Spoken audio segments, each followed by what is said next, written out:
મારે તમને આજે એક દુહો કહેવો છે અને સમારોહના શિરમોર શ્રી તથા એસજીવીપી ના અમદાવાદ સ્થાપક અધ્યક્ષ તાજેતરમાં જ જેમને કાશીના વિદ્વાન પંડિતો દ્વારા વેદાંત વિદ્યા માતંગની પદવીથી સન્માનિત કરવામાં આવેલા એવા વેકારિયા પરિવારનું ઘરેણું શ્રી પરમ પૂજ્ય વેદાંત વિદ્યા માર્તંડ ગુરુવર્ય શ્રી માધવપ્રિય દાસજીના ચરણમાં મારા નમસ્કાર છે તથા અહીંયા પધારેલા સંતો મહંતોના ચરણમાં પણ મારા નમસ્કાર છે.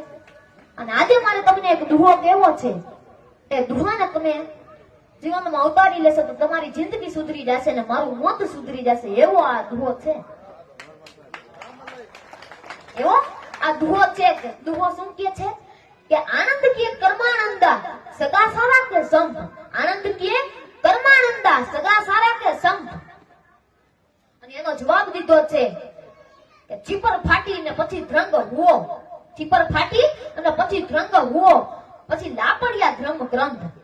કાણવીંડ પાણાની જે શિલા હોય એની માથે આપણે છીણો રાખીને ઘણનો ઘા મારીએ એટલે એવી પાકેલ શિલા હોય કે જે છીણો હોય ઉછળીને આવતો રહીએ એ શિલામાં ખૂટે નહીં. ઈ શિલામાં ખૂટે નહીં અને પાછો આવતો રહીએ. પણ જો એ કાણવીંડ શિલામાં તડ પડે એની માલિકો ધૂળ ભરાય એમાં પછી લાપડા નામનું ખડ હોય એ મૂળિયા નાખી જાય પેલું છમ થઈને મોજ કરતું હોય. એમ જ આપણા ભાઈઓમાં, આપણા કુટુંબમાં, આપણા સમાજમાં, આપણા પડોશમાં, આપણા જ્ઞાન, આપણા ગામમાં, આપણી જ્ઞાતિમાં જ્યાં સુધી સંપ પસે ત્યાં સુધી છીણાની તાકાત નથી કે આપણામાં ખૂટી શકે.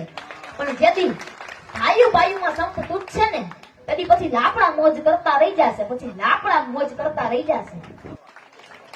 અને એટલે જ કહેવાનું છે ને કે કડવા હોય લીમડા પણ શીતળ એની છાઈ. કડવા હોય લીમડા તો શીતળ એની છાઈ. બાંધવ હોય બોલડા તોય પોતાની બાઈ. ભાઈ ભાઈ છે સાહેબ.